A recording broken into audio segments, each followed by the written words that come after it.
Hello! Hi అందరికీ. ఈ weekend అయితే మేము చిలుకూరి బాలాజీ టెంపుల్‌కైతే వెళ్ళాము. ఇదైతే అన్‌ప్లాన్డ్ ట్రిప్. చాలా సార్లు ప్లాన్ వేసుకున్నాము. కానీ ఫ్లాప్ అయింది. ఇదైతే కంప్లీట్‌లీ అన్‌ప్లాన్డ్ ట్రిప్. అంటే బలం గూడా రావాలి గదా! మనం దేవుడి దగ్గరికెళ్ళి దర్శనం అయితే జేసుకోవాలనుకుంటే. అండ్ చిలుకూరి బాలాజీ టెంపుల్ అంటే తెలియని వాళ్ళు లేరు హైదరాబాద్‌లో. సో, చాలా ఫేమస్ టెంపుల్.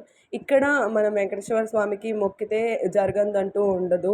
చాలామంది యూఎస్‌కి వెళ్ళి సెటిల్ అవ్వాలన్నా, వీసా కోసమైనా అండ్ పిల్లల కోసమైనా చాలామంది మొక్కులైతే తీర్చుకుంటారు.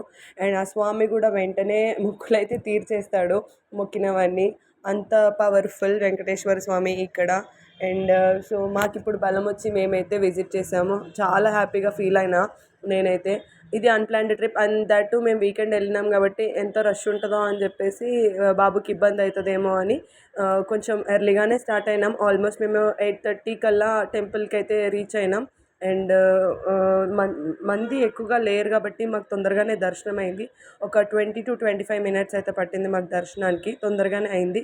అండ్ ఎవరైనా వెంకటేశ్వర స్వామికి ఈ చిలుకూరు వెంకటేశ్వర స్వామికి వెళ్ళి 108 ప్రదక్షిణాలు చెల్లించుకోవాలని అనుకుంటే మాత్రం మండే టు థర్స్‌డే మాత్రమే వెళ్ళండి.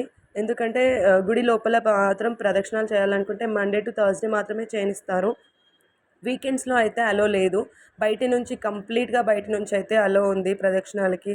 సో, మీరు లోపల నుండి చేయాలనుకుంటే మాత్రం మండే టు థర్స్‌డే అయితే వెళ్ళి మీ మొక్కునైతే తీర్చుకోండి. మేమైతే చిన్న చిన్నగా షాపింగ్ చేసాము. అండ్ ఎండగా ఉందని మా చిన్నోడికైతే ఒక చిన్న క్యాప్ అయితే కొన్నాము. అండ్ నిజంగా ఈ వీకెండ్ అయితే మంచిగా బాలాజీ దర్శనం చేసుకొని హ్యాపీగా ఫీల్ అయ్యి ఇంటికొచ్చేసినాం. మధ్యలో బ్రేక్‌ఫాస్ట్ అయితే చేసేసి వచ్చేసినాం. వెంకటేశ్వర స్వామి దయ అందరి మీద ఉండాలని కోరుకుంటున్నాను. మీకు గనుక ఈ వీడియో నచ్చితే లైక్, షేర్ అండ్ సబ్స్క్రైబ్ చేయండి. Thank you.